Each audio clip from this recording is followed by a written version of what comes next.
आज इस वीडियो में मुग़ल वंश पढ़ेंगे और इसमें बाबर और हुमायूं का टॉपिक को कवर करेंगे। दोनों टॉपिक एक ही वीडियो में कंप्लीट करेंगे और अच्छे से समझ के पढ़ेंगे। तो चैनल को सब्सक्राइब कर लीजिएगा हमारे नेक्स्ट वीडियो के लिए और लाइक शेयर और ज़रूर कीजिएगा। तो मुग़ल वंश में पढ़ेंगे। मुग़ल वंश में बाबर और हुमायूं दोनों एक ही वीडियो में पढ़ेंगे। तो चलिए स्टार्ट करते हैं। मुग़ल वंश।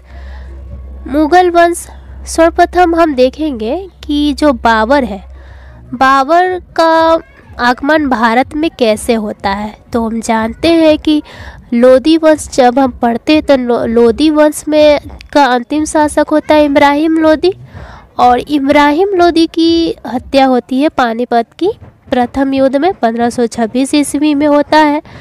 और अब देखेंगे कि इब्राहिम लोदी के विरुद्ध किसने किसने युद्ध छेड़ा था। तो बाबर को जो भारत आने का निमंत्रण दिया था इब्राहिम लोदी के चाचा थे। इब्राहिम लोदी के चाचा जिनका नाम था आलम खां लोदी, और पंजाब का सूबेदार था दौलत खां लोदी। दोनों ने मिलकर बाबर को आमंत्रित किया था, निमंत्रण दिया था और इब्राहिम लोदी से लड़ने के लिए। तो चलिए पढ़ते हैं बाबर। तो बाबर मुग़ल वंश का स्थापना करता है। बाबर मुग़ल वंश का स्थापना करता है और बाबर का मूल नाम था जरीउद्दीन। इसके पिता का नाम था उमर शेख मिर्ज़ा, जो कि तैमूर वंशज से संबंधित थे। माता के नाम था, बाबर की माता का नाम कुतुब निगार खानम, जो कि चंगेज वंशज की थी। तो मुग़ल वंश का स्थापना बाबर ने किया। बाबर का मूल नाम जरीउद्दीन था। इसके पिता का नाम उमर शेख मिर्ज़ा, जो कि तैमूर वंशज से संबंधित थे, और माता थी कुतुब निगार, जो कि चंगेज वंशज से संबंधित थी। अब देखते हैं बाबर का जन्म जो हुआ था। बाबर का जन्म 14 फरवरी 1483 ईस्वी को समरकंद फरगना में हुआ था। और पिता जो इसके थे, बाबर के पिता उमर शेख मिर्ज़ा फरगना के शासक थे। और बाबर जब 7 साल की उम्र के हुए थे तो उस वक्त मतलब मात्र 7 वर्ष की ही उम्र में उन्होंने प्रत्येक युद्ध कला में महारथ हासिल कर लिया था। और बाबर का पिता उमर शेख मिर्ज़ा की मृत्यु जो होती है 1494 ईस्वी में होती है। और जानते हैं कि इसके पिता फरगना के शासक थे। तो 1494 ईस्वी के बाद बाबर को वहाँ का फरगना का शासक बनाया जाता है। और उस वक्त जो बाबर थे मात्र 11 वर्ष के थे। अब देखिए 1483 ईस्वी में तो जन्म ही हुआ था, और 1494 में जब इसके पिता का मृत्यु होता है तो मात्र बाबर उस वक्त 11 वर्ष के थे। और 11 वर्ष की उम्र में ही फरगना के शासक बनते हैं। और बाबर जो है उपाधि धारण करता है 1507 ईस्वी में। बादशाह की उपाधि धारण करता है, जिसे बादशाह भी कहते हैं। और इसने अपने पिता की उपाधि जो था मिर्ज़ा को जो था उपाधि त्याग दिया था, त्याग के और बादशाह की उपाधि धारण की थी। बादशाह की उपाधि धारण करने के बाद ही हुमायूं का जन्म होता है। और ये मिर्ज़ा उपाधि इसने क्यों नहीं धारण किया, क्योंकि इसे लगता था कि मिर्ज़ा जो उपाधि है इससे इसका साम्राज्य आगे नहीं बढ़ पा रहा है। इसी के चलते, क्योंकि वो सराय पुल का युद्ध लड़ता है 1502 ईस्वी में, तो हार जाता है सोबानी खां के द्वारा। तो इसीलिए वो मिर्ज़ा उपाधि को त्याग कर बादशाह की उपाधि धारण करता है। आगे देखते हैं, सराय पुल के बारे में पढ़ेंगे। सराय पुल का युद्ध जो हुआ था 1502 ईस्वी में जो हुआ था, 1502 ईस्वी में सराय पुल का युद्ध हुआ। और किसके बीच? बाबर तथा सोबानी खां के बीच, और इसमें बाबर की हार हो जाती है क्योंकि सोबानी खां जो था ये अफ़गानिस्तान का जो है अफ़गानिस्तान का शासक था, जानते हैं। और ये काफ़ी जो है युद्ध में, सोबानी खां युद्ध में काफ़ी ही निपुण था, युद्ध कला अच्छी से इसे पता था, और ये जे जाता है बाबर की हार हो जाती है सराय फूल के युद्ध में, जो कि 1502 ईस्वी में हुआ था। युद्ध जीतने के बाद बाबर क्या करता है, युद्ध जीतने के बाद सोबानी खां क्या करता है, जो कि बाबर की बहन थी सोबानी खां, उसे उठा कर कहे या फिर अपहरण करके लेके चला जाता है और उसे शादी कर लेता है बाबर की बहन से, सोबानी खां। सोबानी खां तथा बाबर की मित्रता होती है। कहने का मतलब कि 1504 ईस्वी में 2 साल बाद क्या होता है कि अफ़गानिस्तान के जो शासक था और सोबानी खां से लड़ाई हो जाता है, जिससे सोबानी खां बाबर के पास आता है, बाबर के दरबार में आता है और संरक्षण के लिए और मदद के लिए आता है, जिसमें और ये जो बाबर सोबानी खां था, बाबर का क्या हुआ, जीजा हुआ, तो बाबर तो मदद कर दिए क्योंकि बाबर भी जानते थे कि ये जो है काफ़ी युद्ध में प्रशिक्षित है, निपुण है, जिससे मुझे क्या आगे चलकर मुझे साम्राज्य को आगे बढ़ाने में मदद मिलेगी। तो वो अपने दरबार में संरक्षण देते हैं सोबानी खां को और दोनों मित्र बन जाते हैं। और दोनों मित्र बनकर 1504 ईस्वी में क्या करते हैं, उज़्बेकिस्तान, काबुल, कंधार, पेशावर पे अधिकार करते हैं और जीत जाते हैं। ठीक है।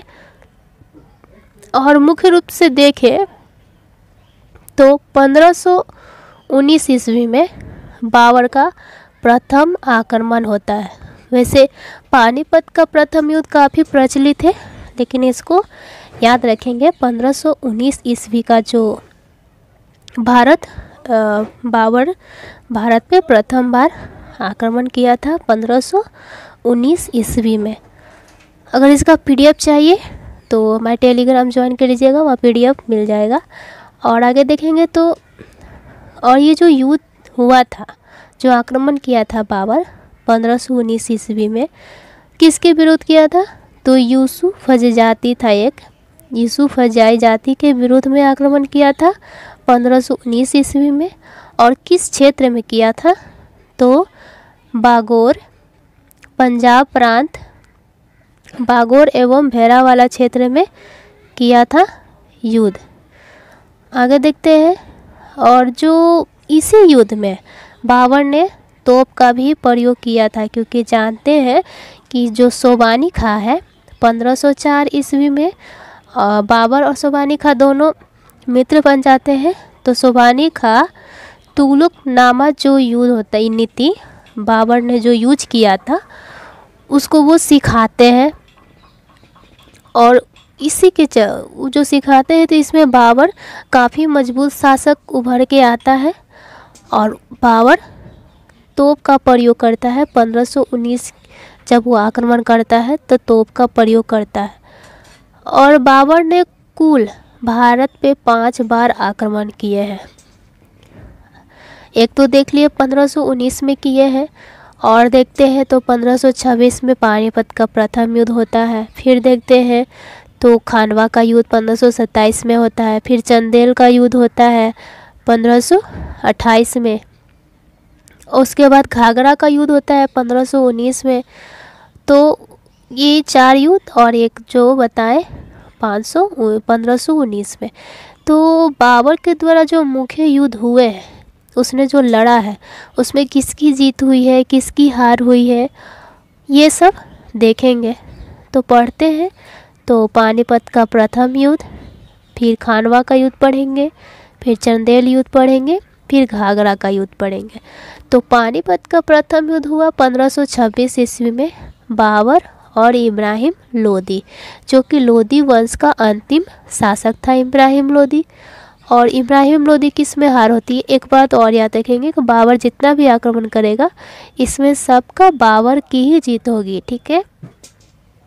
फिर देखते हैं खानवा का युद्ध होता है 1527 ईस्वी में, बाबर तथा राणा सांगा।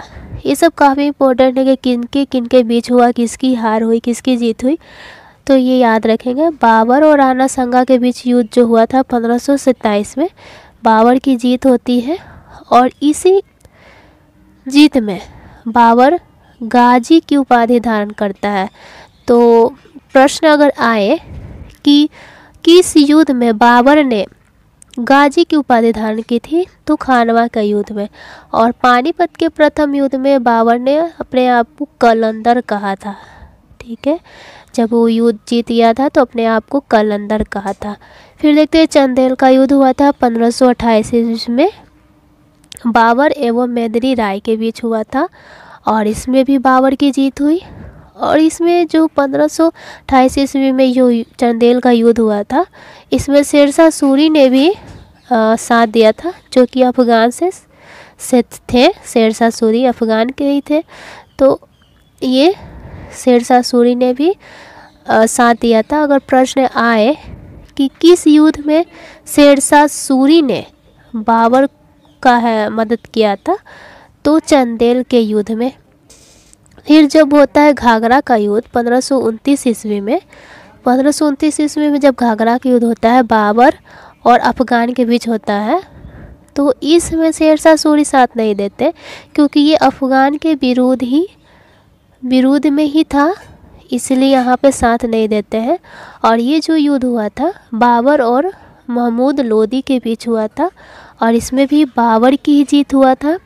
और ये घाघरा का युद्ध जो है, प्रथम बार ये जो युद्ध है जल और थल दोनों जगहों पे लड़ा गया युद्ध था।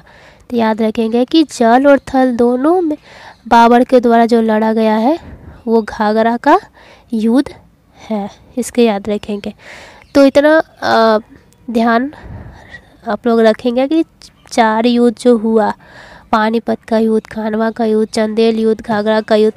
पानीपत में बाबर ने अपने आप को कलंदर कहा, खानवा का युद्ध में बाबर ने अपने आप को गाजी कहा, और तीसरा युद्ध जो हुआ चंदेल का युद्ध, उसमें शेरशाह सूरी ने बाबर का साथ दिया था।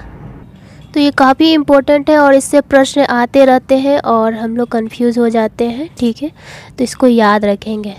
आगे देखते हैं कि बाबर द्वारा अपनाया गया युद्ध नीति बता दिए क्या था, तुगलमा युद्ध नीति, जिसे किसने सीखा था, किससे सीखा था बाबर ने, तो सोबानी खां से ये युद्ध नीति सीखा था बाबर ने। और बाबर का जो प्रसिद्ध, जानते हैं कि इसने तोप का बारूद का भी प्रयोग किया था, तो जो तोप बारूद यूज किया था तो इसे किसने चलाया था, तो बाबर के प्रसिद्ध तोपची थे उस्ताद अली और मुस्तफ़ा अली। इन दोनों ने जो तोप बारूद था उसका नेतृत्व अपने हाथों में ले रखा था। तो काफ़ी इम्पोर्टेंट है 2 नाम, तो इसको याद रखेंगे। ये प्रश्न काफ़ी बार बने भी है। बाबर के द्वारा निर्माण कार्य देखें, बाबर के द्वारा निर्माण कार्य, तो बाबरी मस्जिद, जो कि काफ़ी विवाद भी रहता है, बाबरी मस्जिद तो बाबर के द्वारा बनवाया गया था 1527 में, जो कि अयोध्या में है। और बाबरी मस्जिद का वास्तुकार मीर बाकी, ये तो काफ़ी इम्पोर्टेंट है, मीर बाकी। आराम बाग भी बनवाया गया था बाबर के द्वारा, और आराम बाग में बाबर वहाँ पे घूमा फिरा करते थे, तो याद रखेंगे आराम बाग, वहाँ पे काफ़ी समय बिताते थे आराम बाग में, जो कि आगरा में था। और इसने शालीमार बाग बनवाया था लाहौर में, शालीमार बाग। तो बाबर का निर्माण कार्य क्या है, बाबरी मस्जिद, और बाबरी मस्जिद के वास्तुकार मीर बाकी, और इसके द्वारा आराम बाग बनाया गया आगरा में और शालीमार बाग बनाया गया लाहौर में। और बाबर की आत्मकथा, बाबर की आत्मकथा जो है उसका नाम क्या है, तुजुक ए बाबरी, जो कि तुर्क भाषा में है। तो आत्मकथा क्या हुआ, जो खुद से लिखा जाता है, यानी कि ऑटोबायोग्राफी जो बोलते हैं वो होता है आत्मकथा। जो उसका नाम था तुजुक-ए-बाबरी, जो कि बाबर ने खुद लिखा था तुर्क भाषा में, लेकिन फारसी में भी इसका अनुवाद किया गया था, क्योंकि मुगल वंश का दरबारी भाषा जो था वो था फारसी। तो फारसी भाषा में इसका अनुवाद करके नाम दिया गया बाबर नामा। तो देखिए हम इसको ब्लू से कर दिए ताकि इसको समझ में आए कि बाबर की आत्मकथा तुजुक-ए-बाबरी है और फारसी बाद में अनुवाद जो किया गया बाबर नामा। और इसके लेखक जो है, जो फारसी भाषा में अनुवाद किया गया बाबर नामा के लेखक जो है अब्दुल रहीम खान-ए-खाना। तो काफ़ी इम्पोर्टेंट है, अब्दुल रहीम खान-ए-खाना है थे। और बाबर को दफनाया गया था कहाँ, आराम बाग में, जहाँ पे बाबर काफ़ी समय बिताते थे। आराम बाग जो कि आगरा में था, बाबर को दफनाया गया था, क्योंकि बाबर के जो तुजुक-ए-बाबरी था तुर्क भाषा में था। तो उन्हें ये मतलब ये जो किताब है, पुस्तक है, वो नहीं पढ़ा गया था। लेकिन जब इसे फारसी भाषा में अनुवाद किया गया बाबर नामा के नाम से, तब पता चला इन्हें कि बाबर की जो इच्छा थी उन्हें दफनाया जाए कहाँ, काबुल में, जहाँ की उनका जन्म हुआ था अफ़गानिस्तान में, वहाँ पे दफनाया जाए। तो वही कि बाबर को दफनाया गया था आराम बाग में, जो कि आगरा में था, लेकिन पुनः बाबर को आराम बाग से निकाल कर कहाँ दफनाया गया, काबुल अफ़गानिस्तान में। और वहाँ पे बाबर का मकबरा है। याद रखेंगे इसको, एक बार और दोहरा दें कि बाबर की आत्मकथा का नाम क्या है, तुजुक-ए-बाबरी, जो कि तुर्क भाषा में है और फारसी भाषा में अनुवाद किया गया, जिसका नाम रखा गया बाबर नामा। और इसके लेखक हैं अब्दुल रहीम खान-ए-खाना। और तुजुक-ए-बाबरी के लेखक कौन है, खुद बाबर ही है, ठीक है। और बाबर को दफनाया गया आराम बाग में, लेकिन जब बाबर नामा पढ़ा गया तो फिर कहाँ दफनाया गया, काबुल में। पुनः आराम बाग से लेके दफनाया गया काबुल में, अफ़गानिस्तान में। और बाबर के संतान जो थे 7 थे, जिसमें 4 पुत्र और 3 पुत्रियां थी। तो उसके नाम जो क्रमशः है देख लेंगे, समझेंगे थोड़ा।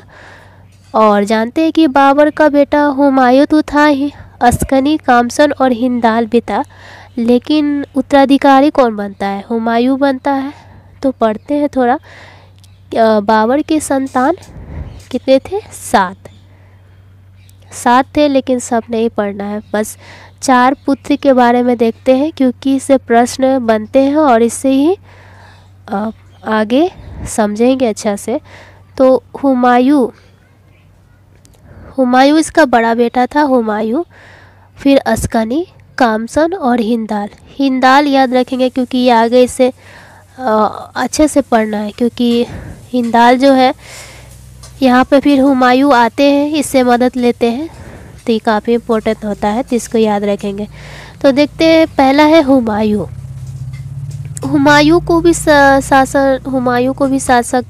शासन प्रशासन करने के लिए मिला था। अस्कनी को भी मिला था, कामसन को मिला था काबुल, और हिंदाल और एक चचेरा भाई था सुलेमान को भी मिला था। तो देखते हैं इसको।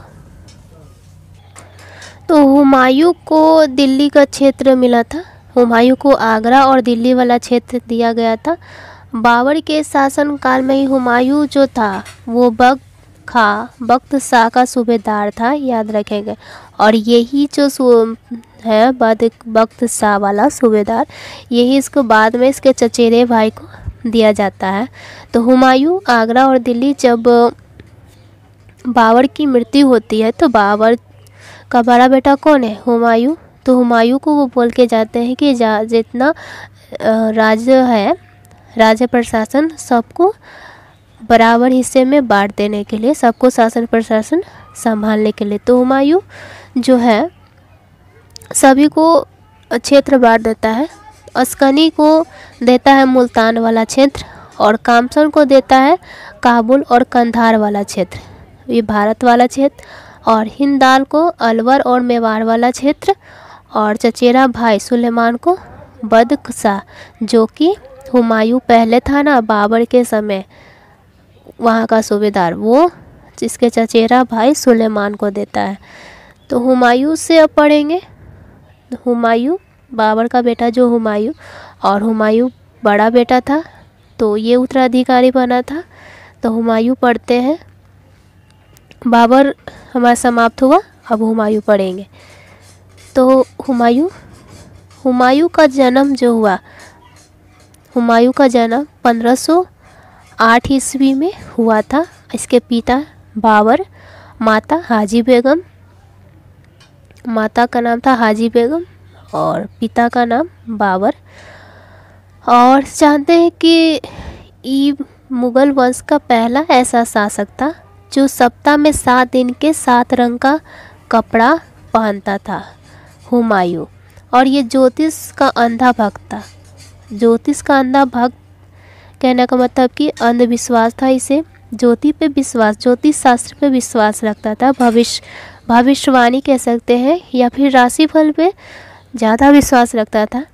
इसी के चलते जानते हैं कि हर दिन का हर रंग का एक ग्रह होता है, हर सप्ताह का पहनने से क्या होता है, वो ग्रह ख़त्म होता है। तो ये सप्ताह में 7 दिन और 7 रंग का कपड़ा ये पहनता था, और हर एक दिन का हर एक कलर का क्या महत्व होता है तो वो इसे अपनाता था, इसलिए इसे ज्योतिष शास्त्र का अंधा भक्त कहा गया। हुमायूं का राज्याभिषेक हुआ था 1530 ईस्वी में। तो एक बार और देखते हैं। तो हुमायूं का जन्म 1508 ईस्वी में, पिता का नाम बाबर, माता का नाम हाजी बेगम। और मुग़ल वंश में ऐसा शासक हुआ जो सप्ताह में 7 दिन का 7 रंग का कपड़ा पहनता था, ज्योतिष का अंधा भक्त था। और हुमायूं का राज्याभिषेक हुआ 1530 ईस्वी में। तो बाबर का हुमायूं का जो राज्याभिषेक होता है 1530 ईस्वी में, और 1530 ईस्वी में ही इसने पहला अभियान किया था। यहाँ पे होगा 1530 ईस्वी, जो कि उसमें मालवा पे पहला अभियान किया था। यहाँ पे सही कर लीजिएगा, 1530 हो जाएगा जब वो राज्याभिषेक हुआ था उसका। तब दोहरिया अभियान करता है वो 3 साल के बाद 1533 ईस्वी में।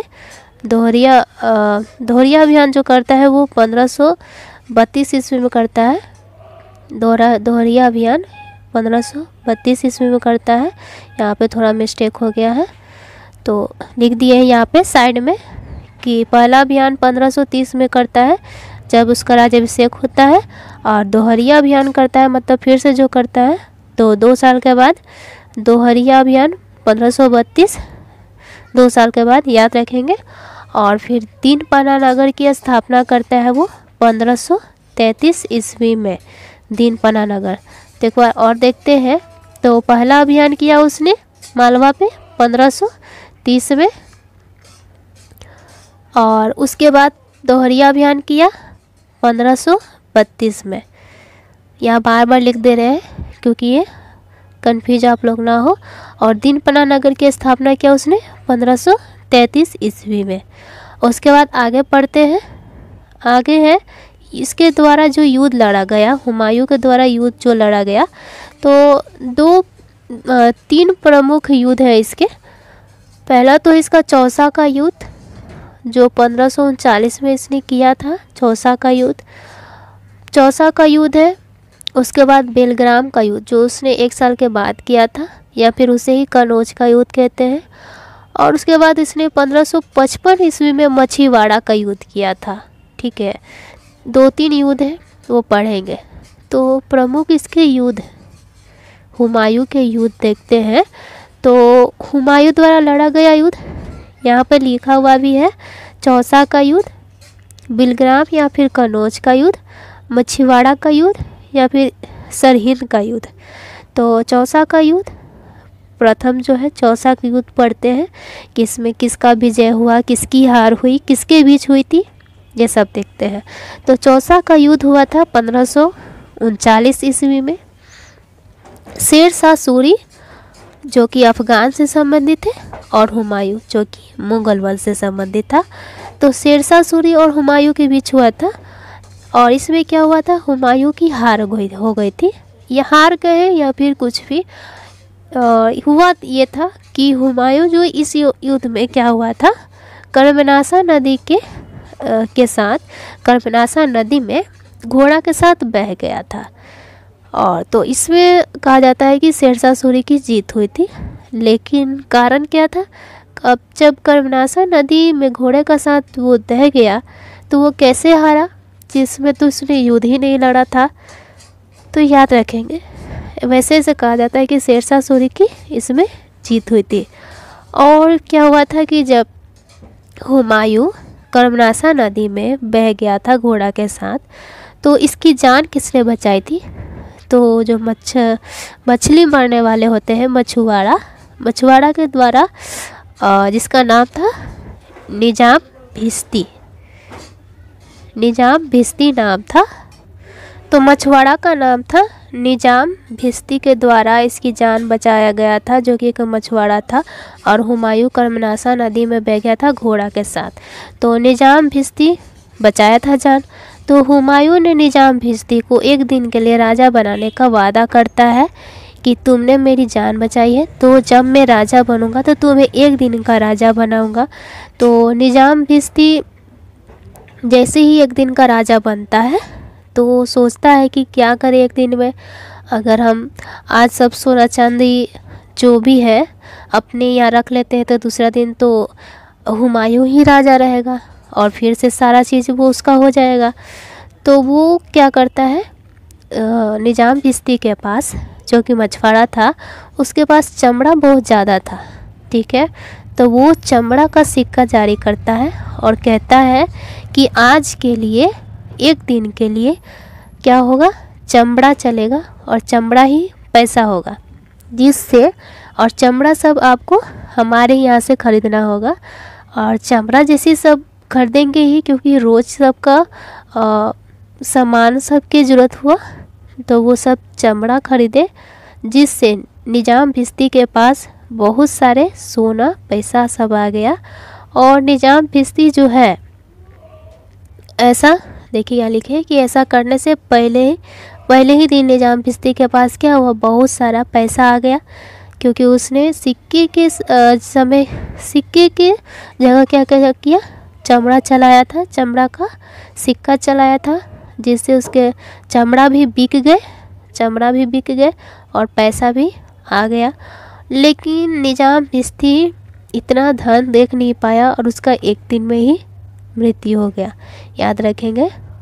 तो ये चौसा का युद्ध जो हुआ था 1539 में, इससे इतना याद रखेंगे कि शेरशाह सूरी हुमायूं के बीच हुआ था। कर्मनाशा नदी में हुमायूं घोड़ा के साथ बह गया था, इसमें मछुआरे ने उसकी जान बचाई, जिससे हुमायूं ने उसको एक दिन का राजा बनाया और निजाम भिश्ती ने चमड़े का सिक्का जारी किया। इतना याद रखेंगे चौसा के युद्ध से।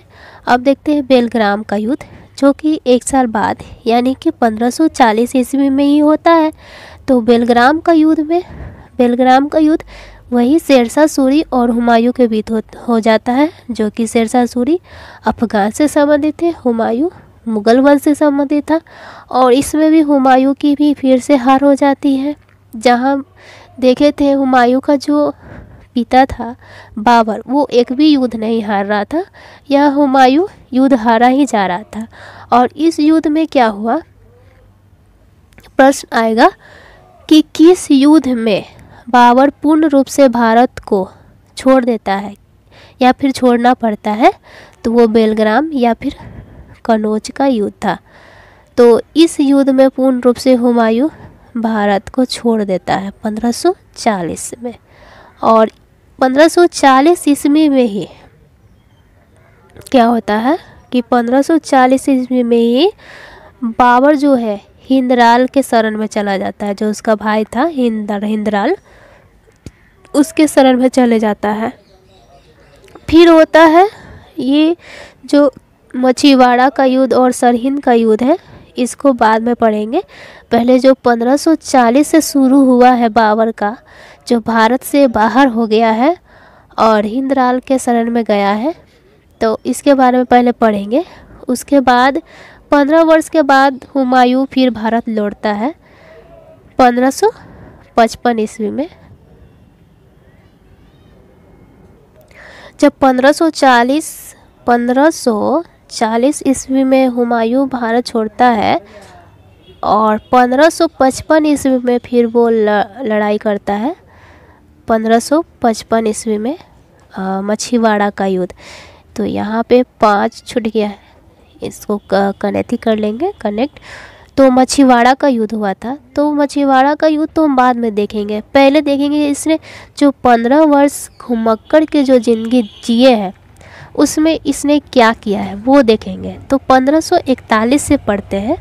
तो 1541 यहाँ देखेंगे 15 साल तक उसने घुमक्कड़ की ज़िंदगी बिताई। और 1541 ईस्वी में क्या होता है, हमीदा बानो बेगम तथा हुमायूं का विवाह होता है। जो वो हिंदराल के पास जाता है ना 1540 ईस्वी में, तो उसकी ही महल के आसपास एक मौलवी रहते हैं और मौलवी की बेटी का नाम था हमीदा बानो बेगम। और हुमायूं हिंदराल से कहता है उसका मतलब विवाह करवाने के लिए, जिससे हमीदा बानो बेगम और हुमायूं का विवाह होता है 1541 ईस्वी में। बेलग्राम का युद्ध हुआ 1540 में और 41 में हुमायूं ने विवाह किया।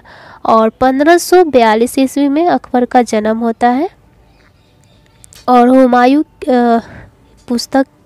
हुमायूं नामा पुस्तक के लेखक जो है गुलबदन बेगम, उनकी बहन ने लिखा है हुमायूं नामा। और हुमायूं की मकबरा है दिल्ली, जो कि अकबर के द्वारा बनवाया गया है। अकबर कौन है, हुमायूं का बेटा जो होगा अकबर, अगला उत्तराधिकारी, उसने मकबरा बनवाया था, हुमायूं का मकबरा। तो ये देख लिए 1542 ईस्वी तक। अब देखते हैं मछीवाड़ा का युद्ध जो हुआ था 1555 ईस्वी में, मछीवाड़ा का युद्ध। और इसमें क्या हुआ था, मछीवाड़ा का युद्ध या फिर संधिन का युद्ध जो हुआ था, इस युद्ध के बाद ही पुनः भारत में मुगल वंश का स्थापना करता है बाबर। तो याद रखेंगे कि 15 वर्ष का घुमक्कड़ की ज़िंदगी जीकर उसके बाद इसने 1555 ईस्वी में मछीवाड़ा का युद्ध किया और उसके बाद मुगल वंश का पुनः स्थापित कर पाया विजय प्राप्त करने के बाद। उसके बाद फिर पढ़ते हैं हुमायूं के बारे में। तो 15 साल देख लिए। उसके बाद क्या है, हुमायूं का पुस्तक भी पढ़ लिए कि गुलबदन बेगम ने लिखा है, उसकी बहन ने लिखा है। और हुमायूं का मकबरा दिल्ली में है जो अकबर के द्वारा बनवाया गया है, जो कि अकबर का, बाबर का, हुमायूं का पुत्र होगा अकबर। और अब देखते हैं कि हुमायूं की मृत्यु कैसे हुई। तो दीनपना भवन में शेर-ए-मंडल पुस्तकालय था। ठीक है, दीनपना भवन में शेर-ए-मंडल पुस्तकालय था, जिसका निर्माण शेरशाह सूरी ने करवाया था। यहाँ समझेंगे कि दीनपना भवन का निर्माण किसने करवाया था, तो हुमायूं ने करवाया था दीनपना भवन के निर्माण। लेकिन उसमें पुस्तकालय यानी कि लाइब्रेरी का जो निर्माण करवाया था वो शेरशाह सूरी ने किया था। तो दो राजा के नाम इसमें आते हैं कि शेर-ए-मंडल पुस्तकालय शेरशाह सूरी ने और दीनपना भवन के निर्माण हुमायूं ने। तो क्या हुआ कि दीनपना भवन में शेर पुस्तकालय की सीढ़ियों से गिरकर हुमायूं की मृत्यु हो गई 1556 ईस्वी में। अब देखिए 1555 ईस्वी में हुमायूं युद्ध जीता ही था मछीवाड़ा का और मुगल वंश का स्थापना ही किया था भारत में। और 1 साल के बाद ही क्या हुआ, सीढ़ियों से गिरकर हुमायूं की 1556 ईस्वी में मृत्यु हो गई। तो एक इतिहासकार है लेनपुल, तो लेनपुल ने कहा कि हुमायूं जिंदगी भर लड़खड़ाते रहा तथा लड़खड़ाते ही उसकी क्या हो गई, मृत्यु हो गई। बात तो सत्य है। देखिए, और उसकी मृत्यु भी हुई थी क्या, सीढ़ियों से गिर कर, यानी कि लड़खड़ाते ही हुआ था। और वो कभी भी देखेंगे तो वो शासन नहीं कर पाया था। 1 साल के लिए युद्ध करता था, उसके बाद क्या होता था, उसे सफलता नहीं मिल पाती थी।